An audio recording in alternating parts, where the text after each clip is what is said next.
రాష్ట్ర ప్రజలందరికీ ఉదయపూర్వ నమస్కారం. నిన్నటి రోజున జగన్మోహన్ రెడ్డి గారు కార్యకర్తల సమావేశం ఏర్పాటు చేసుకోవడం, వారి పార్టీని వారు డెవలప్ చేసుకుంటే తప్పులేదు, కానీ పని చేసినప్పుడు కూడా పని చేయలేదనే విధంగా మాట్లాడి విధానాన్ని నేను పూర్తిగా ఖండిస్తూ ఉన్నా. ఎందుకంటే ఇవాళ చంద్రబాబు నాయుడు గారు సీఎం అయిన తర్వాత ఈ రాష్ట్రం అభివృద్ధి దిశగా పరుగులు పెడుతుంటాయి. జగన్మోహన్ రెడ్డి అనే వ్యక్తిని మర్చిపోయే విధంగా ప్రజలు ఉన్నారు కాబట్టి ఏదో రకమైన బురద జల్లాలనే ఆలోచనతో పనిచేసే విధానాన్ని మీరు గమనించే ఉంటారు. ఇవాళ ఏదైతే 6 ప్యాక్లో అన్నారో అది పూర్తిగా ఫెయిల్ అయిందని చెప్తా ఉన్నాడు ఆయన. కళ్ళు కాకులు ఎత్తుకెళ్ళిపోయినా మాకు తెలియదు, కానీ మరి ఇవాళ ప్రజలందరూ కూడా ఏదైతే చంద్రబాబు నాయుడు గారు మాట ఇచ్చారో అన్నీ కూడా ఆయన ఒకటొకటిగా చేసుకుంటూ వెళ్ళారు. నీకు 5 సంవత్సరాలకి 1000 రూపాయలు పెన్షన్ ఇవ్వడానికి నీకు సమయం తీసుకుంటే ఈరోజు గెలిచిన మరుక్షణం 1000 రూపాయలు పెన్షన్ పెంచి దాంతో పాటుగా పాత 3000 రూపాయలు ఇప్పుడు 4000 రూపాయలు కలిసి మనం ఇచ్చిన ఘనత చంద్రబాబు నాయుడు గారు దక్కుద్దని కూడా మీకు తెలియజేస్తున్నా. అది మొదటగా చూసుకుంటే అది అయిపోయింది. రైతు భరోసా వేస్తానని చెప్పాం. ఆర్థిక ఇబ్బందులు ఉన్నప్పుడు రైతు భరోసా వేసాం. తల్లికి 100 ఎంతమంది పిల్లలు ఉంటే అంతమంది పిల్లలు ఇస్తానని చెప్పాం, అంతమంది పిల్లలకి ఇచ్చాం. అది ఒకసారి వెరిఫై చేసుకోవచ్చు. రికార్డ్స్ చెప్తూ ఉంటాను, నేను చెప్తే అది వాస్తవం అనుకోవచ్చు, కాకపోవచ్చు. అదేవిధంగా రైతులకి 48 గంటల్లో ఈ రాష్ట్ర చరిత్రలో నువ్వు ఎప్పుడైనా నీ పరిపాలనలో రైతుకి అనుకున్న టైం డబ్బు వేయడం కానీ, ఆ ధాన్యం ఎక్కడికన్నా తోలితే డబ్బులు ఎప్పుడు వస్తుందో కానీ, అసలు రైస్ మిల్కి వెళ్తే అది అన్లోడ్ చేసుకుంటాడా లేదా లారీ, లేకపోతే రైస్ మిల్కి ఎంత డబ్బు ఇచ్చే విధంగా ఉన్నట్టు నీ పరిపాలనకి. కూటమి పరిపాలన వచ్చిన తర్వాత చంద్రబాబు గారి నాయకత్వంలో, పవన్ కళ్యాణ్ గారి నాయకత్వంలో, నాదెళ్ల మనోహర్ గారు శాఖ మంత్రిగా వచ్చిన తర్వాత 1650 కోట్ల రూపాయలని పాత బకాయిల్ని చెల్లించిన ఘనత కూటమి ప్రభుత్వం తక్కువదని కూడా మీకు తెలియజేస్తాను. మీరన్నీ కూడా అప్పులు గొప్పగా చేసి, రాష్ట్రాన్ని దోపిడీ చేసి, ఇసుకలో లూటీ చేసి, గ్రానైట్స్ గా అన్ని మీ అన్నయ్యలు కొండలు దారబెట్టి, ఆఖరికి మీరు మందులో కూడా కల్తీ మందును అమ్మించి చాలా మంది ప్రాణాలు తీసుకుని, కల్తీ మందు కూడా మాస్టర్లతో అమ్మించి, దాంట్లో కూడా ఆన్లైన్ మనీ లేకుండా అంతా క్యాష్ అండ్ క్యారీ తీసుకున్న డబ్బు తీసుకుని ఎవరికి లెక్క జమ చెప్పుకోకుండా డబ్బు తీసుకెళ్లిపోయిన కేసులో మీరు ఇరుక్కున్న సంగతి మీరు మర్చిపోయారేమో, గుర్తు తెచ్చుకోమని చెప్తున్నారు. ఇవాళ రాష్ట్రంలో పోలవరం ప్రాజెక్టు నెక్స్ట్ ఇయర్ మన ప్రజలకు అనుసంధానం రైతులకు ఇస్తా ఉన్నాం అనేది చంద్రబాబు నాయుడు చెప్పడమే కాదు, ఆల్రెడీ నేను పేపర్లో కూడా మీరు చూసుకోవచ్చు. ఆల్రెడీ ఏ రకమైన స్కిల్టన్ రెడీ అయింది, స్పిల్వే కానీ అన్ని రెడీ చేశారు. అన్ని మనం వచ్చే సంవత్సరం పుష్కరాలకు ముందు పోలవరం ప్రాజెక్టుని ప్రజలకు అంకితం చేయబోతూ ఉన్నాం. దాంట్లో ఎలాంటి అనుమానం లేదు. మీ టైంలో అమరావతి అనేది ఎక్కడో తెలియదు. పిల్లలు ఆంధ్ర రాష్ట్ర రాజధాని ఏదంటే ఒకవేళ నిజంగా కానీ క్వశ్చన్ మార్క్ వస్తే పరీక్షల్లో ఏ ఊరు రాయాలని అడిగే తల్లిదండ్రులు అడిగితే తల్లిదండ్రుల దగ్గర సమాధానం అయోమయం మాజీ ముఖ్యమంత్రి నిన్న ప్రెస్ మీట్ పెట్టి మాట్లాడడానికి నీకు మనసు ఎలా ఒప్పిందని అడుగుతున్నా. ఇంకా మీరు ఆ భాష మానకపోతే జగన్మోహన్ రెడ్డి గారు శాశ్వత నామ చెత్తపుత్రుడు. చెత్తపుత్రుడు అంటే మీకు అర్థం తెలుసుగా, కన్న తల్లిదండ్రులకు సుఖం ఉండదు, రాష్ట్ర ప్రజలకు సుఖం ఉండదు. తండ్రి అధికారం పెట్టి డబ్బు లూటీ చేసిన వ్యక్తి 40,000 కోట్లు ఈడీ ఆ రోజు సీజ్ చేసింది. నీకు ఎక్కడి నుంచి వచ్చింది ఆ డబ్బు? 2004లో మీ ఆస్తి. మీరు ఒక పక్కన తప్పులు చేసుకుని ఇవాళ కూటమి ప్రభుత్వాన్ని, చంద్రబాబు నాయుడిని, పవన్ కళ్యాణ్ని తిడతా ఉంటే, అమ్మనేయాలని తిడతా ఉంటే మీ కార్యకర్తలను తీసుకొచ్చి సన్మానం చేసిన ఘనత మీకు దక్కుంది. ఇవాళ భారతి గారిని ఒక మాట అంటే 24 hours లో అరెస్ట్ చేసిన ప్రభుత్వం కూటమి ప్రభుత్వం కాదని అడుగుతుంది. ఒక ఆడకూతుర్ని ఇవాళ షర్మిలను తిడితే, ఎంత నీచంగా తిడితే, నువ్వు తిట్టిస్తే అసలు ఇంకొకటి ఎవడన్నా ఆ చెల్లిని కానీ ఆ తల్లిని కానీ అంటే నరికేస్తాడు ఎవడన్నా మామూలుగా మన సంస్కృతి ప్రకారం. అలాంటిది మన మనుషులు తిడతా ఉంటే మీరు సంకలు కొట్టుకుంటే మీరు చెత్తపుత్రులు కాక ఏమవుద్దని అడుగుతున్నా. ఉత్తర ప్రగల్భాలు మళ్ళీ మనం వస్తాం. ఎక్కడొస్తాం? ఇవాళ మీరు చేసిన లూటి జనానికి అర్థమైందనే విషయం మీకు తెలుసుకోకుండా మేము మళ్ళీ వస్తాం, మీ పీకిలు తీసేస్తాం, ఇంట్లోంచి లాగి నరికేస్తాం అంటే నరికించేసుకుంటాక మేము మేకలం కాదు. మీరు వచ్చి నరికేస్తే రెడీగా ఏం లేవు. అన్నిటికీ సిద్ధపడి రాజకీయాల్లో ఉన్నాం. మీరు నిజాయితీగా ఉండి ప్రజల్లో నమ్మకం కలిగించుకుని మీరు మళ్ళీ నెగ్గొచ్చు, తప్పులేదు. ప్రజల అభిమానాన్ని కోరుకుంటేనే నెగ్గుతాం మనం. ఈ ఉత్తర ప్రగల్భాలు ఎలా ఉంటాయంటే 170 సీట్లు మనం నెగ్గుతున్నాం, 11వ తారీఖుని మనకి ముహూర్తం వైజాగ్లో అన్ని ట్రైన్లు బుక్ చేసుకోండి, హోటల్ బుక్ చేసుకోండి అని చెప్పిన ఉత్తర ప్రగల్భాలు పలికిన వాళ్ళు 11 సీట్లు ఇస్తే దాన్ని మళ్ళీ మేమంతా వచ్చేస్తాం అన్నాం. 151 సీట్లు నిన్ను నమ్మి మీ నాన్న పేరు చెప్పి నీకు ఓట్లు వేస్తే ఆయన బతుకున్నంతకాలం ఆయనకి మనశ్శాంతి లేకుండా చేసేది దత్తపుత్రుడు. నువ్వు దత్తపుత్రుడు అంటే నీ శాశ్వతమైన పేరు రాసుకోండి, దత్తపుత్రుడుగా పిలవలసి ఉంటుందని కూడా తెలియజేస్తా ఉన్నా. ఇవాళ అవును ఎస్ దత్తపుత్రుడు ఎవరికి? రాష్ట్ర ప్రజల దత్తపుత్రుడు జగన్మోహన్ రెడ్డి కాదు, పవన్ కళ్యాణ్ గారు అని జనం నిరూపించి ఆయన్ని హక్కును చేర్చుకున్న సందర్భాన్ని మీకు తెలియజేస్తా ఉన్నా. ఇప్పుడు దత్తపుత్రుడు ఆయన ఎవరికి? ఆంధ్ర రాష్ట్ర ప్రజలకి, కష్టాల్లో ఉన్న కుటుంబాలకి, కష్టాల్లో ఉన్న పల్లెలకి ఆయన దత్తపుత్రుడు. నువ్వు ఉత్తర ప్రగల్భాల్లో చెత్తపుత్రుడు, కుటుంబానికి తల్లికి చెల్లికి న్యాయం చేయలేవు. నువ్వు చిన్నాన్న చనిపోతే గొడ్డల పోటుని మరి హార్ట్ అటాక్ గా మార్చేయండి కెపాసిటీ ఉన్న నువ్వు 5 సంవత్సరాల పరిపాలనలో కనీసం నువ్వు దాని గురించి ఏ విచారణ చేయకుండా సొంత మనిషినే నువ్వు కాపాడుకోలేని ల్యాండ్ ఆర్డర్లో నువ్వు ఇవాళ ఇన్ని మాటలు మాట్లాడుతున్నారంటే కూటమి ప్రభుత్వం ఎక్కడి నుంచి వచ్చింది మీకు ఈ ధైర్యం? ఈ 40,000 కోట్లు మీ ఎక్కడే? తండ్రి పరిపాలన చేస్తే 40,000 కోట్లు సీజ్ చేస్తే ఈయన పరిపాలన అసలు లెక్కలేదు. ఈ రాష్ట్రం ఏమైపోయిందో తెలియదు, రాష్ట్రం డబ్బు ఏమైపోయిందో తెలియదు. ఏ ఖజానా చూసినా ఖాళీయే. అన్ని డిపార్ట్మెంట్ డబ్బులు మీరు మొత్తం లాగేశారు. వాళ్ళ మున్సిపాలిటీలో డబ్బు లేదు, SC/ST సప్లైన్లో డబ్బు లేదు, మార్కెట్ యార్డ్లో డబ్బు లేదు, పంచాయతీలో డబ్బు లేదు, పల్లెటూరులో డబ్బు లేదు, 15 ఫైనాన్స్ కూడా లాగేశారు మీరు. ఇంకా మీరు ప్రెస్ మీట్లు పెట్టి మాట్లాడతాం, మేము మళ్ళీ వచ్చేస్తాం అంటే మీరు ఉత్తర కుమారుని ప్రగల్భాలు ఎలా ఉంటాయో అలా ఉంటాయి. కాబట్టి మనకు ఒకసారి అధికారం ఇచ్చారు. అధికారం ఇచ్చినప్పుడు మీరు కొత్త స్లోగన్ మావిగన్. అసలు చాలా మంది పిచ్చోళ్ళు హాస్పిటల్ ఆయన కాదు, ఈ మావిగన్ ఏంటంటే వాళ్ళ నాయకులే ఇదేంటి కొత్తగా ఉంది మావిగన్ అనేది ఎక్కడ వినలేదు, అసలు ఏ లాంగ్వేజ్లో లేదు. దీన్ని ఎలాగా క్రియేట్ చేయాలని మీకు అంత తెలివితేటలుండి మచిలీపట్నాన్ని, విజయవాడని, గుంటూరుని కలిపి రాజధాని చేయాలనుకున్నప్పుడు 5 సంవత్సరాలు నువ్వు ఏ గాడిది పళ్ళుతోందని నేను అడుగుతున్నాను. ఇవాళ ఒక రాజధాని ఉండాలి, ఆ రాజధానికి 30,000 ఎకరాలు కావాలని నువ్వు చెప్పావు. అపరిచితుల్లే మారిపోయి మళ్ళీ అక్కడ వద్దు 3 చోట్ల పెడతానన్నావు.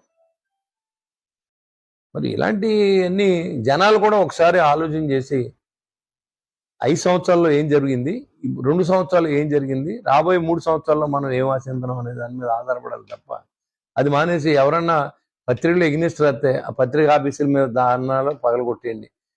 మీ యొక్క రౌడీజం భరించలేక మిమ్మల్ని ఓడించారనే విషయాన్ని గుర్తుపెట్టుకోవాలా. మీరు పవన్ కళ్యాణ్ గారిని కనుక మీరు దత్తపుత్రుడు అంటే మీకు చెత్తపుత్రుడు అని పిలుస్తాం. మమ్మల్ని మీరు తిట్టండి, మిమ్మల్ని మీరు తిడతాం.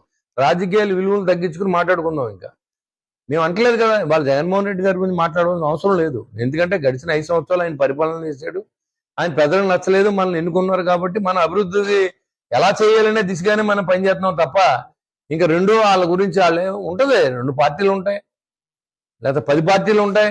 10 పార్టీలని ఎవరినారు సెక్యూర్ చేసుకోవాల్సిన బాధ్యత పార్టీ అధ్యక్షులు కానీ పార్టీ నాయకులు కానీ ఉంటుంది.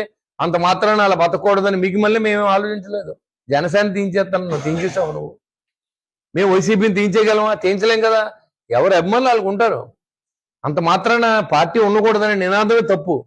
అన్ని పార్టీలు ఉంటాయి, అందరినీ గౌరవించాలి. రాజకీయాల్లో వాళ్ళు గెలుపుకు పోరాడతారు, మనం గెలుపు పోరాడతాం. అంత మాత్రాన ఓడిపోయినంత మాత్రాన మీరు మంచోళ్ళు కాదని కాదు, మీరు హీనంగా మాట్లాడవలసిన అవసరం లేదు. ఈ గెలుపు అనేది మనకు 5 సంవత్సరాలే.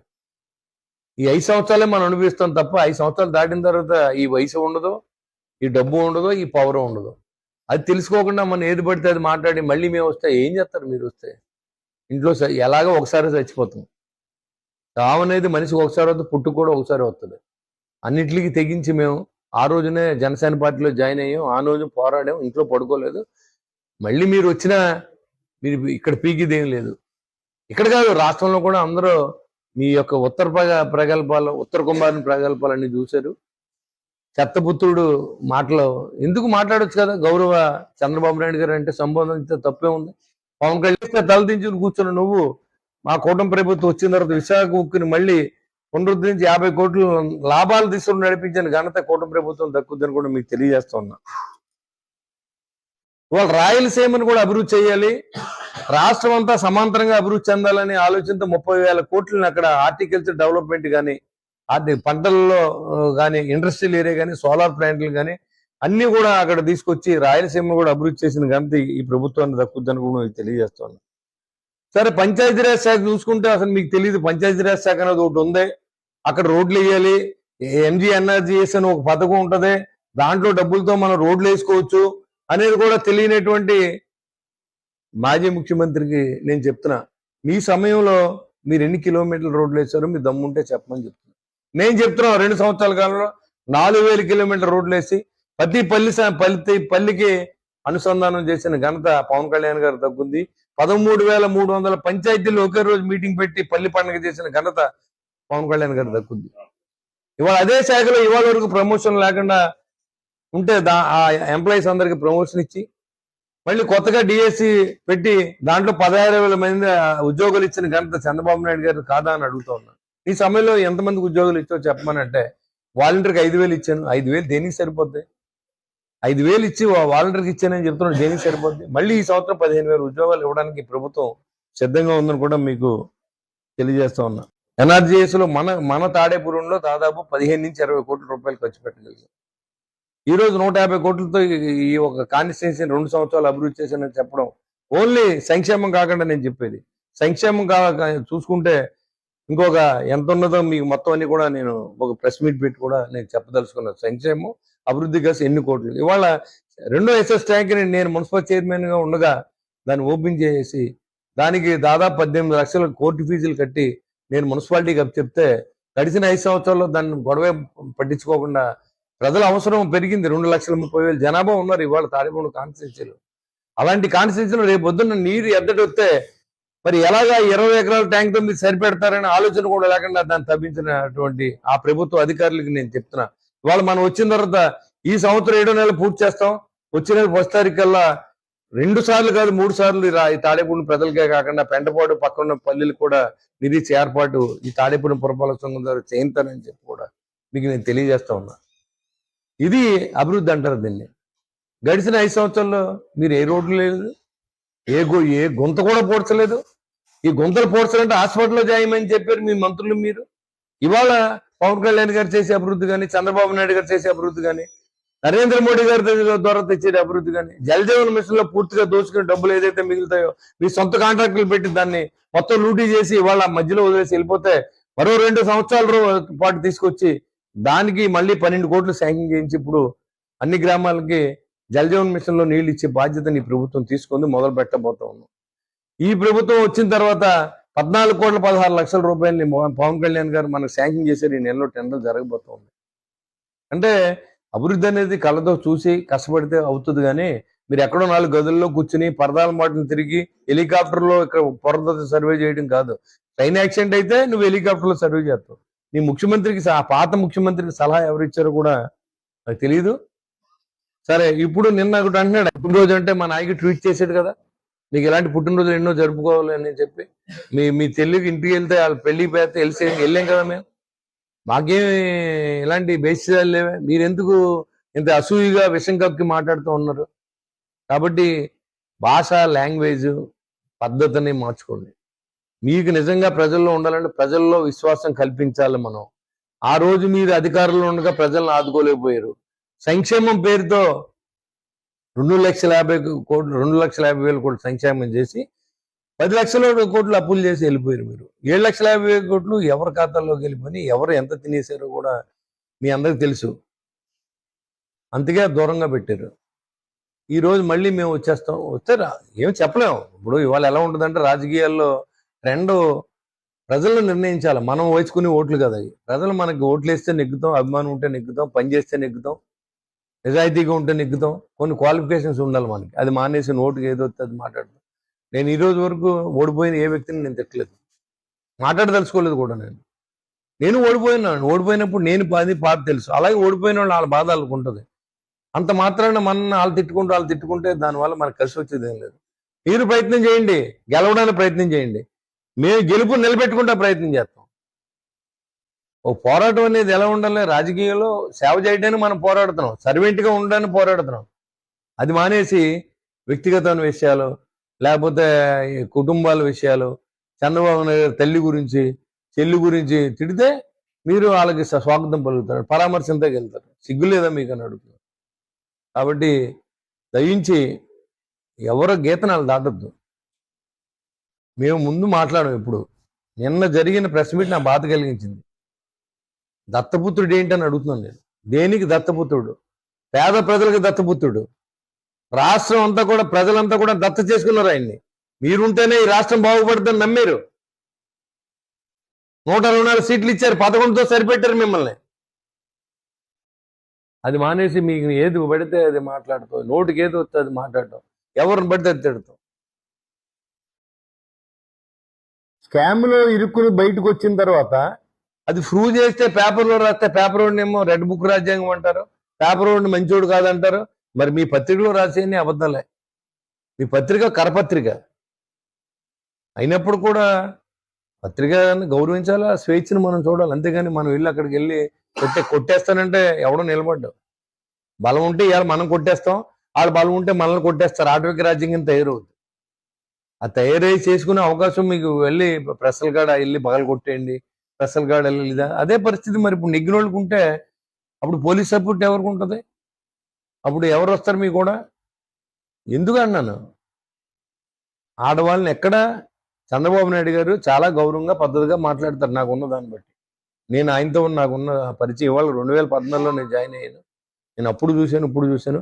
ఏ ఆడపిల్లి గురించి తప్పుగా మాట్లాడితే ఆయన ఒప్పుకోడు. ఏ ఆడపిల్లని కామెంట్ చేయొద్దని చెప్తాడు. భారతమ్మ అంటాడు ఆయన. మీరు ఎప్పుడైనా వినర్లేదు. మీరు ఆయన భార్య గురించి ఏం మాట్లాడారు? నిండు సభలో ఏం మాట్లాడారు? అంబటి రాంబాబు మొన్న ఏం మాట్లాడాడు? మనకే బాధ కలుగుతుంది ఇంటాకే. కాబట్టి ఇలాంటి భాషను వాడొద్దని నేను మళ్ళీ మిమ్మల్ని హెచ్చరిస్తూ ఉన్నాను. జగన్మోహన్ రెడ్డి గారికి చెప్తున్నాను నేను. మీరు నిజాయితీగా పాలిటిక్స్ చేయాలనుకుంటే ప్రజల్లో నమ్మకం కలిగించండి. మీ మీద నమ్మకం కలిగించుకోండి. మీరు పాదయాత్ర చేస్తారా, లేకపోతే దొల్లుతా తిరుగుతారా రోడ్ల మీద, లేకపోతే ఇంటింటికి వెళ్ళి బొట్లు పెడతారా ఈసారి, అది మీ ఇష్టం. మేమే దాన్ని చేయలేము. మేము తిరిగాం, అలాగా ఓట్లు అడిగాం, సాయం చేసాం. ఓడిపోయిన ఇంట్లో పడుకోలేదు, నిరంతరం ప్రజల్లో ఉన్నాం. గెలిచినా ఇంట్లో పడుకుంటలేదు, నిరంతరం. ఈ రోజు కూడా నేను సేవ చేస్తాను ఉన్నాను. ఎవరు వచ్చినా నేను డబ్బు ఇస్తాను ఉన్నాను. కాబట్టి ఇది మళ్ళీ మేము చెప్తున్నాం, మీకు పర్మనెంట్ అయిపోతుంది. నేను ఒకసారి ఇంకొక 4-5 సార్లు కనుక ఈ చెత్తపుత్రుడు ఉత్తర కుమార్ అంటే నాకేమైనా పెట్టుకోండి, నన్ను ఏమైనా అనుకోండి, నాకేం ఇబ్బంది లేదు. నేను పార్టీ కోసం, కూటమి కోసం, ప్రజల కోసం కష్టపడి మనిషిని. నా కోసం నాకు ఒక్క పని కూడా నేను ప్రభుత్వం దగ్గరికి వెళ్ళను, ఈ రోజు వరకు ఎప్పుడు వెళ్ళను కూడా. నాకు ఈ పని చేసి పైరవీలు చేసేవాడిని కాదు. నేను ప్రజల కోసం పనిచేసేవాడిని. కూటమిలో ఉన్న ప్రజల డిమాండ్ అడుగుతాను నేను అక్కడ, అంతేగాని నా సొంత ప్రయోజనాలు నేను ఎప్పుడు అడగను రాజకీయాల్లో. కాబట్టి మీరేమన్నా పిల్లలు ఉండండి. మేము మాత్రం ఈసారి పవన్ కళ్యాణ్ గారు మీ దత్తపుత్రుడు అంటే మీరు చెత్తపుత్రుడు అవుతారు, ఉత్తర కుమారులు అవుతారు. దీన్ని నేను పదే మాట్లాడవలసిన అవసరం ఉంటుంది. ఇది లాస్ట్ అండ్ ఫైనల్ అనుకున్నాను. ఈసారి మీరంటే ప్రతి వాళ్ళు ఈసారి మాజీ ముఖ్యమంత్రి అంటారు. ఉత్తర కుమారుడు ఏం మాట్లాడారో ఇవాళ మాట్లాడుకునే పరిస్థితి తీసుకురావద్దని నేను తెలియజేసుకుంటూ సెలవు తీసుకున్నాను. జై హింద్.